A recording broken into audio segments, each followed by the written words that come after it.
I knew something was wrong the moment the alien nurse stopped breathing. Not metaphorically. Her entire body stilled. Her slender fingers hovered inches above the injection port in my arm, bioluminescent veins beneath her translucent skin flickering from calm teal to violent crimson. "That serum wasn't for your species," she whispered. And that's when my vision split into three. 1. The Coalition hospital ship. The Astrea floated in neutral orbit above the shattered remains of Kether 4, its silver hull reflecting the light of a dying star. The Coalition had declared it a medical sanctuary, neutral ground between humans and the Volari Dominion. We had only been allies for 6 months. Long enough to fight together. Not long enough to understand each other. I was Lieutenant Aaron Vale, Terran Recon Division. My last memory before the hospital ceiling was falling debris, a flash of plasma fire, and the Volari shock troops pulling me out of a collapsing ruin. The Volari were taller than humans, thin but powerful, their bodies adapted to low-gravity worlds. Their eyes were large and liquid black, reflecting light like polished glass. Most unsettling of all were the luminous neural lines tracing their necks and temples. Visible thought patterns, they called them. The nurse standing over me was Volari. Her name tag translated imperfectly through my retinal implant. Neris Valen, Bioadaptation Specialist. "You sustained internal cellular destabilization," she said in smooth, accented standard. "Your biology is resilient, but unstable." "Define unstable," I muttered. She didn't answer directly. Instead, she prepared an injector, sleek, metallic, humming faintly with energy. "What's that?" I asked. "A regenerative serum," she replied. "It will accelerate neural repair." I should have questioned it more, but I was exhausted. In pain, and we were allies. She pressed the injector to the port at my forearm. There was a soft hiss, a rush of cold fire through my veins. And then, her body froze. Her neural lines flared crimson. "That serum wasn't for your species," she whispered. 2. The change. At first, I thought it was an allergic reaction. My heart rate spiked. My skin felt too tight. The room brightened until every edge glowed, with razor clarity. Then I heard it. Not sound. Thought. A ripple of emotion from Neris. Sharp. Terrified. Containment breach. Impossible compatibility. The words weren't spoken. They were inside my head. I jerked upright, ripping monitoring wires free. "What did you give me?" I demanded. She backed away slowly. "It was prepared for Volari neural soldiers," she said, voice trembling. "It enhances synaptic conductivity. Humans lack the required receptor matrices. It should not integrate. Should not." I repeated. She stared at my eyes. They are dilating irregularly. My vision fractured again, layers of perception overlapping. I could see the room. The energy conduits behind the walls, the faint electromagnetic field around Neris' body. And beneath it all, a low hum, like the universe had a pulse. Alarms began to sound. My body arched as something rewrote itself beneath my skin. Pain should have followed. Instead, there was clarity, as if someone had wiped condensation off a window I hadn't realized was fogged. Neris reached for a containment console. "Do not move," she said. "I'm not trying to," I replied, gripping the edge of the medical table as metal warped beneath my fingers. I hadn't meant to bend it. It just responded. Her eyes widened. "The serum is not rejecting you," she whispered. "That's bad. It means it is adapting." 3. The truth about the serum. Within minutes, the medical bay filled with Volari security. Weapons raised. Not at Neris. At me. I stood barefoot on the cold floor, fur lines hanging loose from my arm, heart beating with unnatural steadiness. What did you inject into me? I asked again. Neris hesitated. It is called Virex 9, she said quietly. It was designed to awaken latent psionic capacity in Volari elite units. Psionic, as in telepathic, telekinetic, reality bending. And humans aren't compatible? No species outside Volari neuroarchitecture has survived Phase 1 trials. I looked down at my hands. The air around them shimmered faintly. Guess I'm special.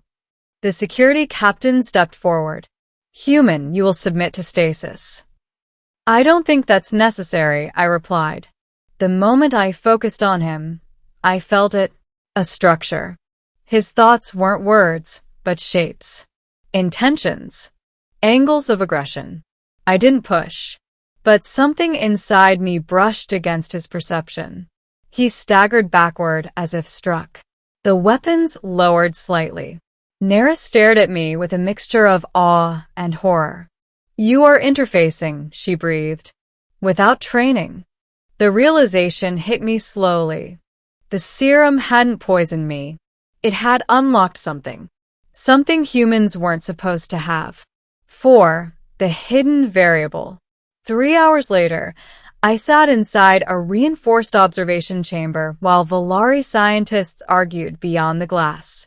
My vitals were stable. More than stable. Enhanced. Reaction time. Tripled. Neural conductivity. Off scale. Cellular regeneration. Accelerating. Neris entered alone. You are not deteriorating, she said softly. Disappointed. She shook her head. I am confused. Join the club. She stepped closer to the containment field. The serum requires a dormant psionic lattice within the subject's DNA. Volari possess it naturally. And humans don't. She hesitated. We believed you did not. The words settled heavily.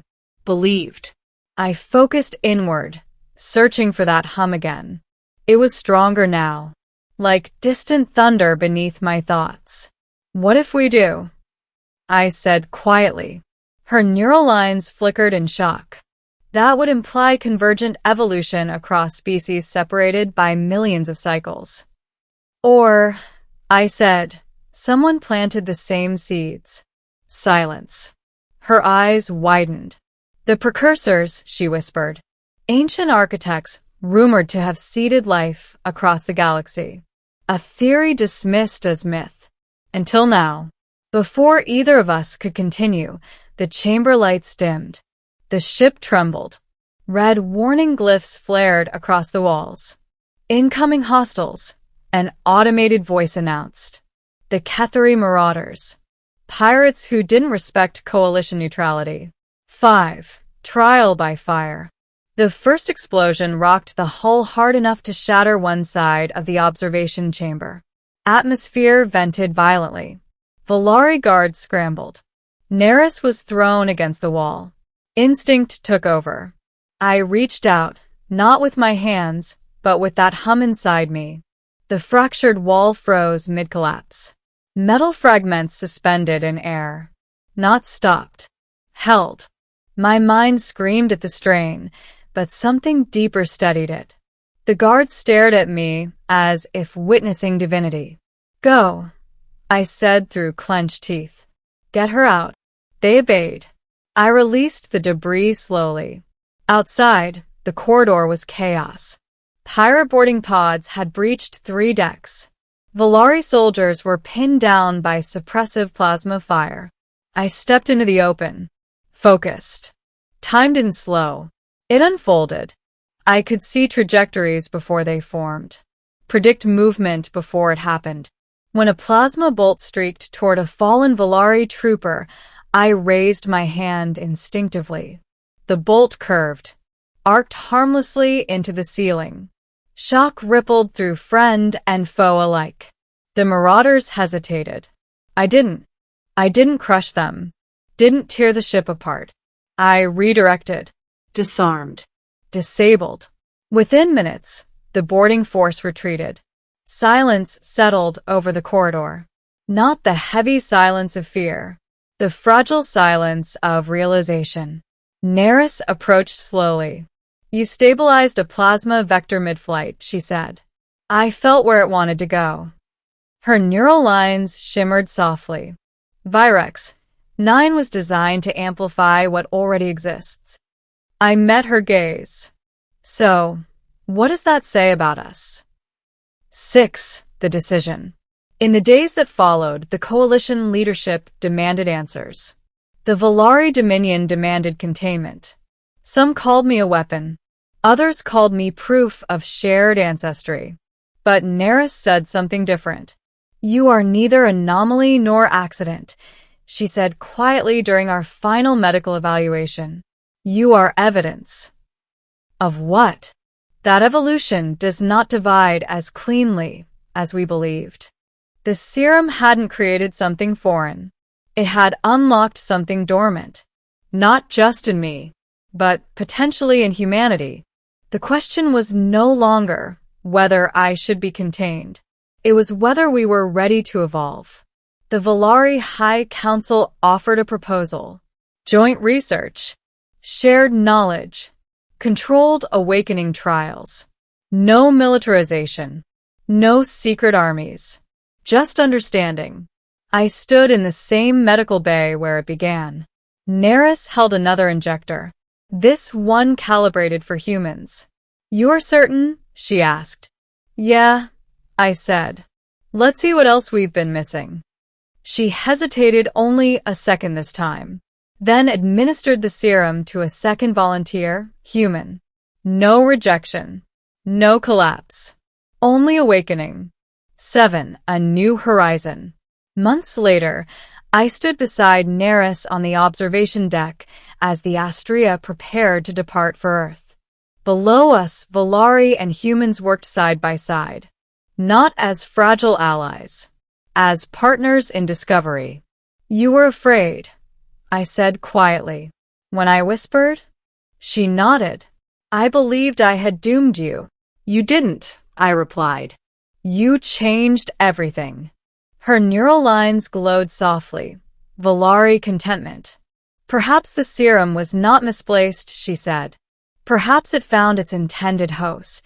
I watched the stars stretch into hyperspace as we jumped. The universe no longer felt distant. It felt connected. The hum inside me pulsed steadily, not overwhelming, not alien. Familiar. That serum wasn't meant for humans. That's what she whispered. But maybe it always was.